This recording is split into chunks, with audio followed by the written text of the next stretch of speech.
I'm Heather Fleming, founder of In Purpose Educational Services and author of the book, My Black Friend Says. And I'm Delaney Ray, the coordinator of the LEAP Institute. So what do we do now, Heather? Same thing we've always done, Delaney. Keep fighting for an equitable world. This time in a podcast. Welcome to the Listen, Learn, Love podcast, where comfortable friends chat about uncomfortable topics. Let's do it. So Heather and Delaney, it's Katie. Yes. Thank you for having me back. Yes, Katie. Yes, Katie. So I'm back. Thank you for having me here. As you two personally know, I'm working from my house. And because of the current environment we're in, I have my little boy home with me and my dog who barks a lot. So please be patient with me if they're pretty loud. Oh, we understand. We totally understand. And you know what? That's one of the things. I was talking to someone that listens to our podcast, and one of the things that they didn't realize is that we're not all in the same room. We're actually, thanks to technology, we are in each our own separate homes. We just are able to connect and be able to chit chat together. So that's Correct. really, really cool. I like it. It is. And I, too, have people and dogs in the house, and that's part of the joy of just being who we are on this podcast. But I'm so excited that it's the three of us today because I have a topic for the two of you. All right, Ooh. let's do it. Okay, let's chat. Today, I would really like to discuss representation and specifically why representation matters. Oh, that's great. It is good. Good I have subject. a couple of questions I want to ask, and I kind of want all three of us to share our answers. Okay. Okay. So, Heather and Katie, when you guys were kids growing up, did you see people who looked like you on TV and in movies? And did those people reflect the goals that you had in your own life and what you wanted to be or what you saw yourself being as an adult? Yes. No. Well, not as much. Not as much. Interesting answers. Yeah. I mean, I grew up in St. Charles, Missouri, middle class. And so, you know, like when I was a kid, a lot of the like a lot of my TV shows and things that I watched, if they had Black characters in it, they didn't always reflect like what my actual circumstances were. We had like the Jeffersons, which of course that was really cool. But then we had like Good Times and Sanford and Sons. And yes, I knew people like, people that were in those types of circumstances, but it didn't always speak to like my experience in middle class suburbia. It wasn't until like Cosby Show came along that I started seeing people and kids that were in situations like mine and that, really reflected me. So. And I have to say, I did not see much in the way of Hispanic representation. The one that really sticks out to me, and it's truly okay if you laugh out loud. When I say this, I don't want you to feel awkward. Feel free to laugh. But I loved that old show in the 70s, Chips Patrol, and Frank Poncherello, who was played by Eric Estrada. I was so madly in love with Eric Estrada. Thank you for giving me freedom to laugh. Yeah, I appreciate that. Little Delaney, who's like 6 years old, really having the hots for him. Yeah, I still do to this day. So if we can all just get our laughter out all at once and then move on with the conversation. Hey, I liked him too. There's nothing wrong with that. But, other than that, I try to think, I didn't understand as a very small child that not all representation is good representation. So I loved Princess Tiger Lily from the movie Peter Pan because she kind of looked more like me than, Wendy or Tinkerbell did. And I had no idea about the misrepresentation of Native Americans in that movie. So not all representation is good representation. But as a small child, I think I was just more drawn to characters that looked like me, that I felt I could play or be.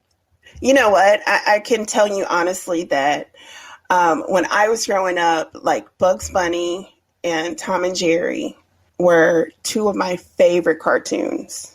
And so when you talk about that, not all representation is good representation. Like now I look back at those cartoons and I'm like, oh my gosh, these are so racist.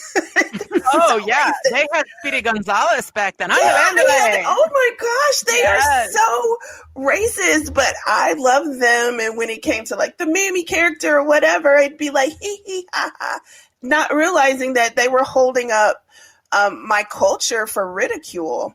So yeah, I do understand that particular point. It is. It's a lot to think back on. So I'm going to build on that question a little bit. So again, going back to when we were all children, Katie and Heather, did you have a lot of toys that represented you and your family? So either toys that you had or characters in the children's books that you read. Did they represent you and your family? Now that I can say yes to. Yeah. But that was because my mother did such an awesome job. Like, she made sure that she hunted down everything, you know. For instance, when it came to strawberry shortcake, at one point I even had a strawberry shortcake room. But when it came to like the doll that I got, it was always Orange Blossom, which was the black character. Mm-hmm. And so my mom made sure that I had black dolls. My first Cabbage Patch Kid, my mom actually got it by, she got into a bit of an argument, we'll say, with another white woman. And thankfully my mom won, because that was my first Cabbage Patch that I named Dominique Nicole. Aw. So yeah, that was my first one was Dominique Nicole, but that was because my mom, she put in the work, and in that particular case, the actual sweat, to make sure that I had black dolls all along the way. How about you, Katie? What was your selection of dolls and books and things growing up? You know, I always had like, I can't think of, like, dolls weren't really my thing, but like I'm thinking back, like I definitely read books, and all the books, the characters definitely look like me.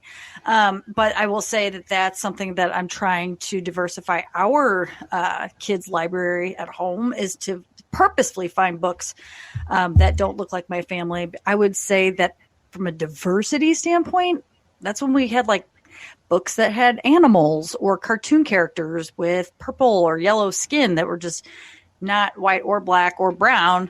And that would be the diversity that I had with my childhood from a toy standpoint. And, you know. Now, books, I can honestly say, because I was a huge reader, books, there was not as much representation. Like I always had like the Boxcar Children, or like Goosebumps, or Nancy Drew, those sorts of Babysitters Club. Like, they're all still pretty much people that look like me. Exactly. Yeah. So when I was a kid, dolls were my jam. That was my mom's favorite toy as a kid too, and it was really hard because pretty much the only dolls available that I remember in the 70s were blonde and blue-eyed. There might be one that was African American. And one Christmas, when I was maybe 7 years old, my mom had found a doll from me that actually was from a German doll maker, I think. That wasn't a baby doll. It was more along the lines of like think about a precursor to like the American Girl kind of dolls. Her name was Sasha, and she had very dark brown hair and brown eyes and darker skin. And when I first opened it, I was horrified. I didn't want her, because all I knew of dolls were what I had seen and what my friends had. They all had blonde hair and blue eyes. Fortunately, she became my favorite toy through childhood, and I ended up with a whole set of them. Some blonde, one that was black. I didn't, as a kid, understand my own response to that particular doll when I first got her, but I look back and find that to be very interesting. You know, I kind of had like an opposite experience, because I'll never forget that I got money of my own for like birthday or Christmas or something like that. And so I decided I was going to go get me a second Cabbage Patch Kid. And I did go get her. But when I went, there were no black Cabbage Patch Kids on the shelf. And so I ended up getting a white one that had red hair. Her name was Kelly Lucia. And I remember kind of feeling guilty that I was paying this money for a white doll that didn't look like me. Interesting. And but that's, again, I think that came from the fact that my mom did such an awesome job of instilling like that, like strong Black pride, I guess, in me, that, yeah, it just felt awkward. I still got her, because the choice was, oh, I could just keep sitting and waiting. And I was a kid. I was like, I think like 9 at the time. So I wasn't going to wait, since I had this money burning a hole in my pocket. I was going to wait for a black doll to come in, especially in St. Charles in, the 1980s. It wasn't going to happen. But yeah, it was, I remember that feeling of being like, I don't know if I should be buying a like, white doll. So. And you know what's interesting about your story there is that I think that these things have a bigger impact than we kind of fully understand in children. So this is a really, I think, sweet and poignant story. My mother, when she was in her 50s, is when American Girl came out with the character Josefina. And Josefina was from New Mexico, which is where my mother is from. Mm-hmm. And my mother purchased herself one of their miniature Josefina dolls because as a child, she didn't have that representation. And it was probably around the same time that Mattel came out with the Navajo Barbie. Now, we are not descendants from Navajo. Our history lies more in the Taos Pueblo. But the Barbie herself looked like my mother and had clothes that were very representationally of what my mother saw growing up in New Mexico. So she still has that doll on display in her house to this day. And I think about a 50-year-old, someone in their 50s, still yearning to have that representation in toys that hadn't been there so many decades before. I know that feeling. I know that feeling now I'm sure you're going to have a question about like movies and things like that, but I know that feeling because that's where I really didn't have representation. So, right. My mom, as much as my mom really tried as far as, what we saw in our homes, like our Santa Claus was always Black. So any of our representations of Santa Claus were Black, our angels were Black, so with Christmas decorations, etc. But when it came to movies, that's where I didn't have the representation as a little girl that other little girls had. Right. Yeah. Now, what about people in the community? Doctors, teachers, community leaders. Did you guys feel that you saw any of these people in these positions that reflected you and your family? No. That's why I live where I live now, is to purposefully give that to my children. Even if it's just being at Target, that there's just people that don't look exactly like us. But they goes to a very diverse school. That was one of the things that we looked at when we picked a couple different schools, where we looked at a couple different schools. I looked at the diversity, and it's not just white versus Black. It's actually, there's Hispanic kids, there are Muslim families, all of that. So because I grew up in a Christian environment, and so I wasn't even around Muslim people. And so I want to make sure that my children have access to people that just don't look like us. So. Okay, so Katie, are you saying no, you didn't have people that looked like you, or no, you didn't have a lot of diversity around you? Growing up, I had no diversity, and everybody looked exactly like me. I will say that the only diversity that was in my life were some of the classmates that I went to school with. They were part of the desegregation program that St. Louis had. I think it's since been canceled, but I did have several students that I grew up with over the years, like K through 12, that I still consider to be the very first people that helped me, I guess, like look outside myself and understand that my way of life that is ubiquitous around me when I was growing up is not actually the real world. But there was, I want to say like 3 or 4 kids per grade, maybe, or I guess like 3 or 4 per class, but like 10 per grade, like not a large sample of people by any means. So I'm, like I was just saying, it's like, I'm trying to avoid that for my children, to give them diversity. I will say that, and people might be surprised, St. Charles actually has a very long history of African American community members and a well-built African American community. And so through church, that's how I was able to see a lot of the representations. Now, when I went into my school, there were only a handful of people. I was in like 7th grade before I had my first Black teacher. And throughout my entire high school, it's like school experience in St. Charles City, I would say I only had like 3 or 4 Black teachers. The one that I remember, like I had Dr. Art Wash. He was my assistant principal. And then I had Miss Janet Casey. She was my track coach. She was actually a special education teacher, but she ended up being like a mentor of mine. And so by senior year, I was her teacher's aide. And so I had her in class where basically I would tutor her students and do things like that. But she was a phenomenal force. There was Miss Davis. But when you go through, like, that's pretty much it. Throughout my entire K through 12, and then even went to university for 4 years, looking back, every single teacher, with the exception of one, was Caucasian. And the one wasn't even African American. That one was a fellow who taught statistics, and he was Indian. Like, really? That was it.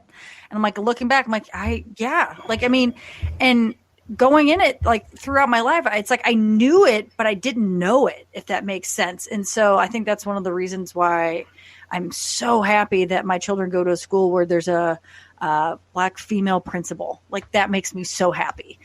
So yeah. Wow. Yeah. I had a handful, but Delaney, how about you?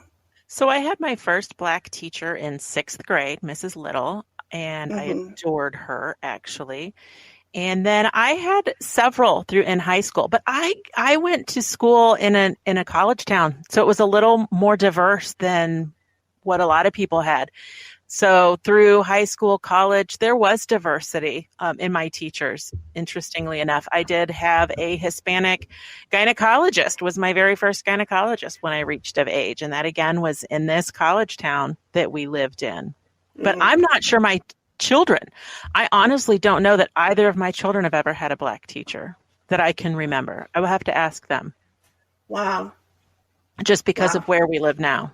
And so that's the thing about it, is the same with me. I don't know if my kids have really had. Actually, I think my son, he had a Black teacher in high school, but like one, his senior year.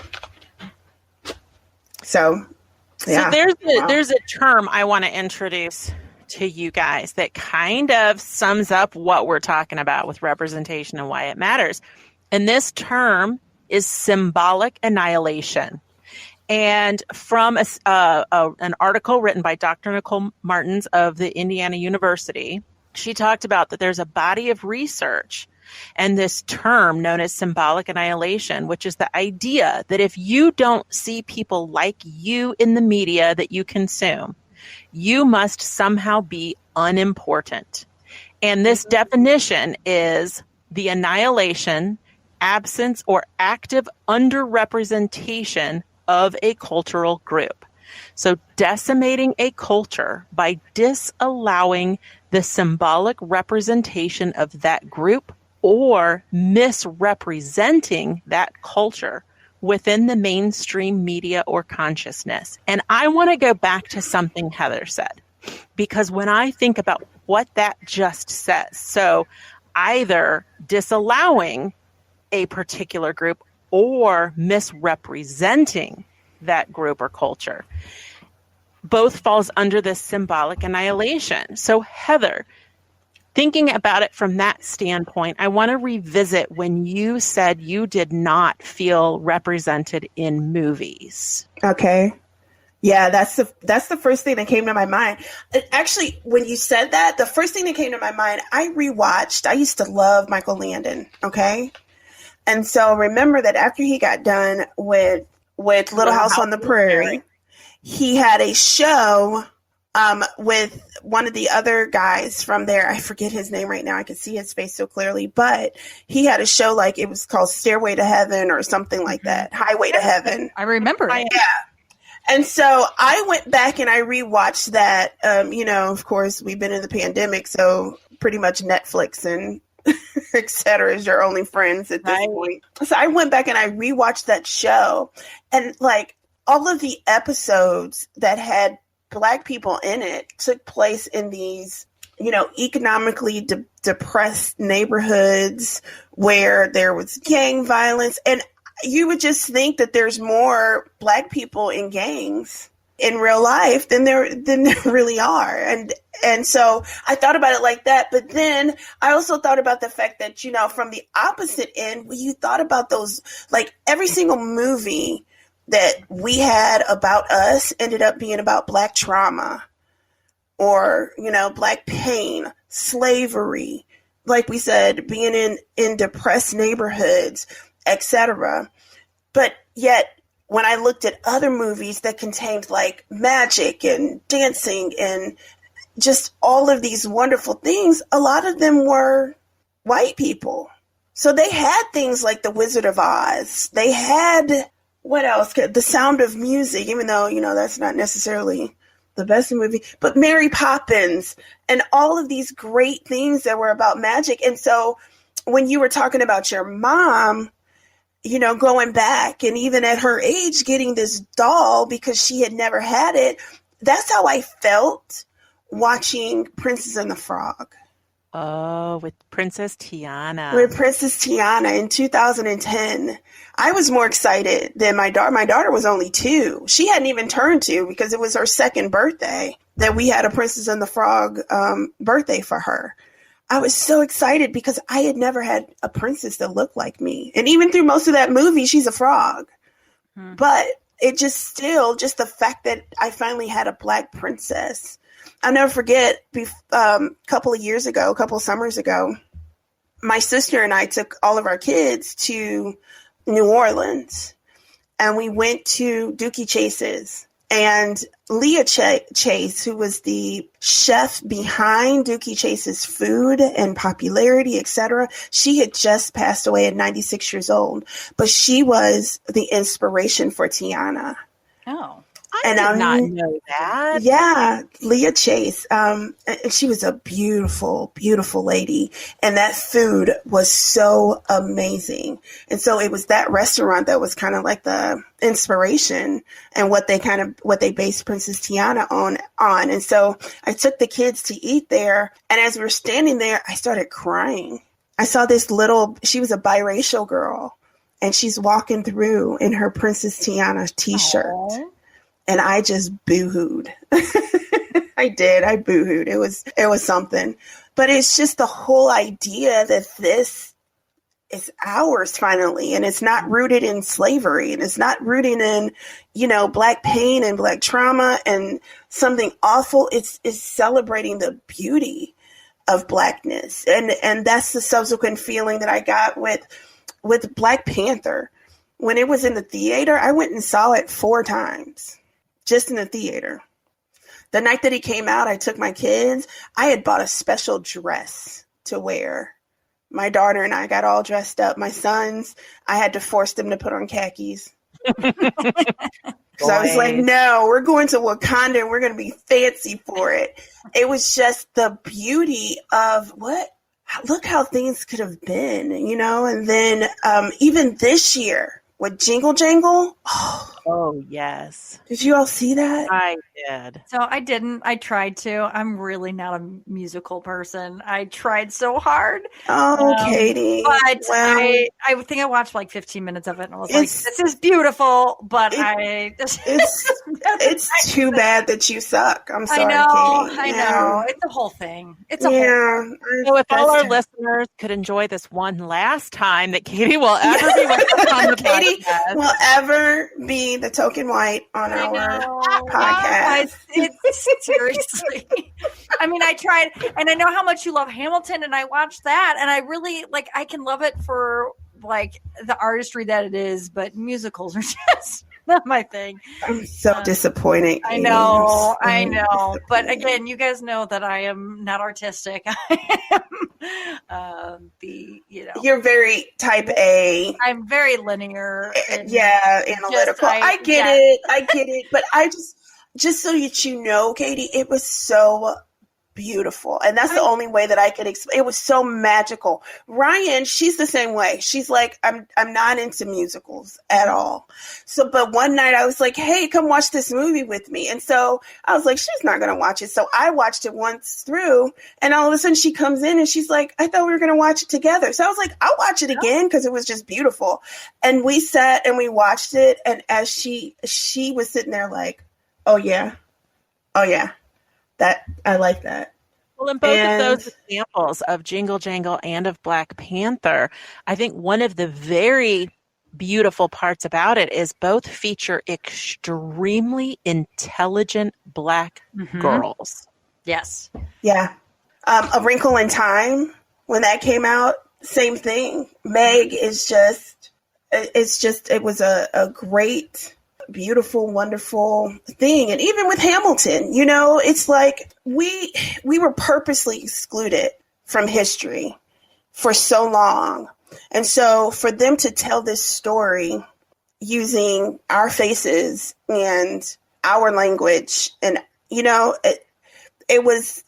I loved that personally, because it gave me ownership over something that they purposely tried to make sure that people that look like me, that we aren't a part of. We aren't a part of the story of America, even though we can go to Crispus Attucks. We can go to, there were plenty of Black soldiers that fought in the Revolution. Mm-hmm. There were plenty of Black soldiers that fought in every single war in America and are heroes, but weren't afforded that honor and designation that white soldiers were. And so all of that is really, really important from a sense of pride and beauty. My daughter's growing up in a predominantly white area, and she needs to know that she's beautiful too, even though the people around her don't look like her. And one of the things that I'm really proud of right now is she's really starting to own and love her hair. Mm-hmm. And for it to be just that simple, that here, one of the reasons why she loves her hair and she really is leaning towards these natural styles is because she's seeing all these beautiful representations of people that have these natural styles. And that's the reason why Dr. Nicole Martins, although I'm going to be honest, all I thought about was Doc Martens. And I just want you to know that's another shoe you'll never get me in, Delaney.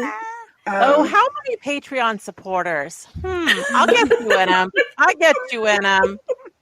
But yeah, that symbolic annihilation, it's a thing. It really is. And I'm so glad that you found that term. I'm going to have to do a lot of more research about it. But let me tell you, everything you just described and talked about from your childhood, and then now from the perspective of your daughter, this has been looked at. And there is, academically, this has been researched. So coming from this research, it was called The Racial and Gender Differences in the Relationship Between Children's Television Use and Self-Esteem. Again, this was by this Nicole Martins and also with Christine Harrison. So here's an excerpt from that I thought was really important. Unfortunately for African American children, the majority of comparisons available in the television world consist of characters who are unprofessional and provocatively dressed compared to white counterparts. In addition, children who watch television news will witness a world where Blacks are more likely to be shown as perpetrators of crime than whites. Thus, frequent exposure to stereotypical images that portray Blacks as unprofessional and criminal may lead viewers to believe that these are true characteristics of Blacks in the real world. Now, here's what, to me, I'm hearing. It's not only is this going to ring true, it's going to lead viewers. Those viewers are both white children and Black children. This changes the views of of white consumers of TV, but this also changes these young Black children. Yeah. So what you just were talking about, honestly, what I thought about was the TV show Cops. And I cannot even imagine that it was even on TV because it was not a good show for me to watch in general as a kid, but it was not a good representation of things, obviously bigger picture. But yeah, but it's just like, still on repeat television on those old crappy channels, and it should just be taken off TV. Well, part of the problem too is that, when you look at shows like Cops, it could be that there's equal numbers of Blacks and whites being portrayed on these shows, but it doesn't give the full picture. That's number one. Okay. It doesn't show that some of these Black communities are in the position they're in because of policies that were purposely put in place to make sure that these people stayed in poverty. They don't look at the connection between poverty and crime that has nothing to do with the person's race. But then the other thing is that in our society, white people have the privilege of being individualistic. Black people are representative. And what I mean by that is that when we see these, white people being taken down on Cops, it's like, oh, look, they're just the poor white trash or whatever you want to say. Right. It's viewed as them, not like the rest of us. That's them over there. Whereas when it comes to Black people, when that person is taken down, it's like the confirmation bias. Oh, well, that's because that's what Black people are like. All Black people are like. And so the thing is, though, is that when I look at the Black people that are on Cops, number one, I look at them with sympathy. And I don't want to say sympathy. I look at them with empathy because of the fact that sometimes, like if they're drug addicts, it might be, self-medicating because Blacks are less likely to have access to mental health care. Blacks are less likely to have access to high-paying jobs. We go into all of these situations, but the next reality is, again, most white people don't know that. And so they just look at it as, here's another Black person committing a crime. That's because all of them are criminals. No, that's just not true. But the reason they believe that in part is because of symbolic annihilation. Right. Exactly. It's like, why is this the one show in the early 90s or whatever that had a diverse cast on it? It's like, why? What's, So, yeah. Well, I thought about too, Katie, we were talking about, and one of the things, you do all my graphics. Oh yeah. Yeah. And you were talking about how even with the graphics, sometimes it's hard for you to find representation that is accurate representation. One of the things that is, I would be looking at stock photos and stock images, I would become angered by. The reality is that with In-Purpose Educational Services, I'm the leader of the organization. And I'm just really blessed to have you two at my side. But none of the images that I see shows a Black woman as the leader. Right. With people of other races following them. It's always that the Black woman is somehow off to the side, not centered, not the one that's in charge, in control, etc. And so even in that representation, there's a misnomer because that's not representing what's going on in our organization. No, not at all. You're the leader and we're here as your support. And I think that is, we should make our own photos. We should. That's what we should do. We really should. I, for one, am so photogenic. Well, and I really would love to do the stock photos where we're doing something really awkward and weird. Like I'm showing you all a chart. Yes, exactly. Like, 'cause that's a thing. Or, always drinking out of empty cups is always a really big one. Like, well, they're empty because we drank it all, Katie. Or you're all gathered around my computer and I'm showing you something on my screen. And we're fake laughing. We should do We should do that. I'm fine with it. I'll I'm book gonna it. call That's because the somebody. realistic pictures, if we could get pictures like exactly right now, you would see me sitting on the floor of my closet wearing lounge pants and a big gross sweater because I got cold. You guys would see the squirrel still sitting outside my windowsill right now. I'm in my bonnet and I need a shower. That's what we need stock photos of. Yes. But I Yeah, think that's that what we should do. what we're doing by having this conversation, and hopefully everybody that's listening has been a little bit woken up to this idea of symbolic annihilation. What I'm hopeful for is that going forward, we're going to see more things like Jingle Jangle, more things like the Black Panther, more representation that allows everyone to understand that, there's more similarities than differences. I would love to see us push forward. What Katie said was really important. You have control over the media that you let your kids watch, the books that you buy to bring in your house, the toys that you put into your kids' hands. We can all do a better job of this.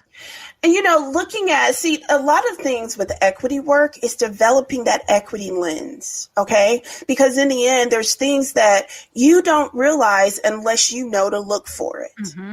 And so now, hopefully, the people in our audience, they know to look for not just if there's a Black person in the cast or if there's a Black person in the book, how is that Black person being represented?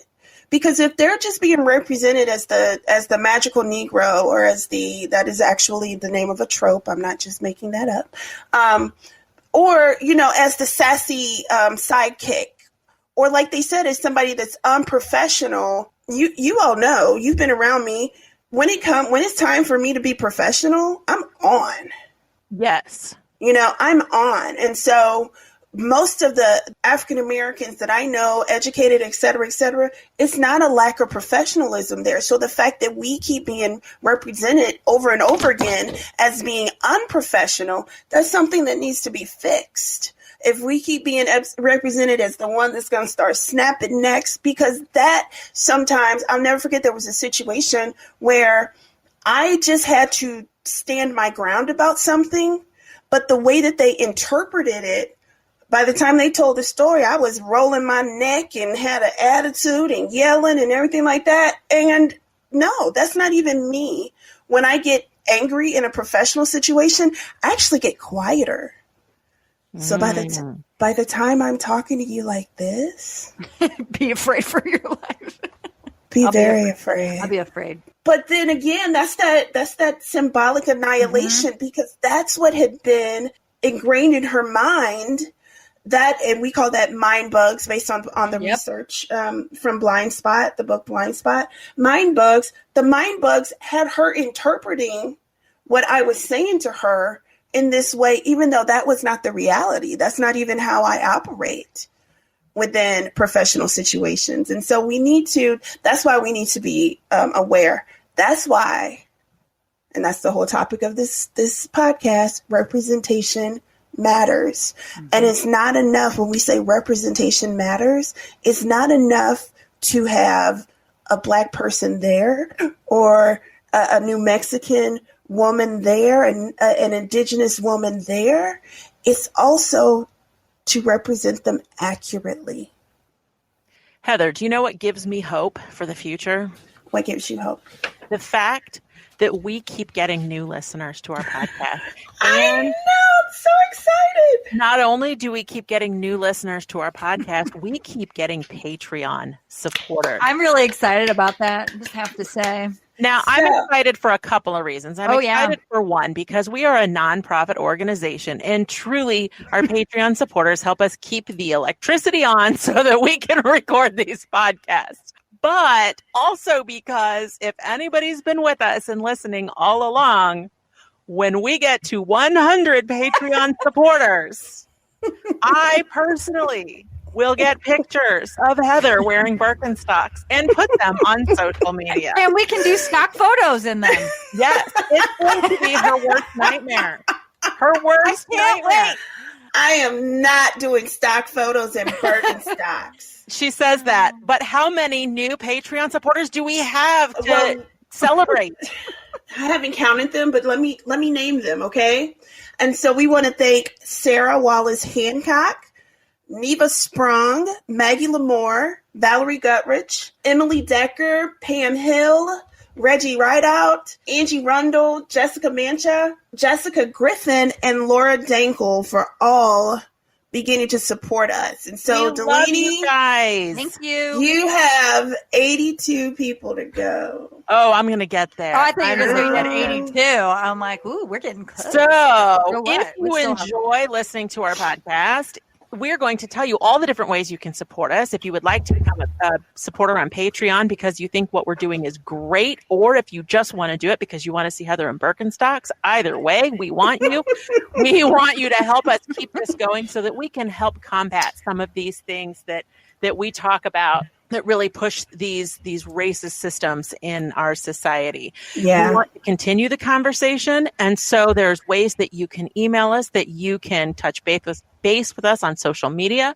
And I can't remember any of those. So I'll tell them. Heather's going to tell you.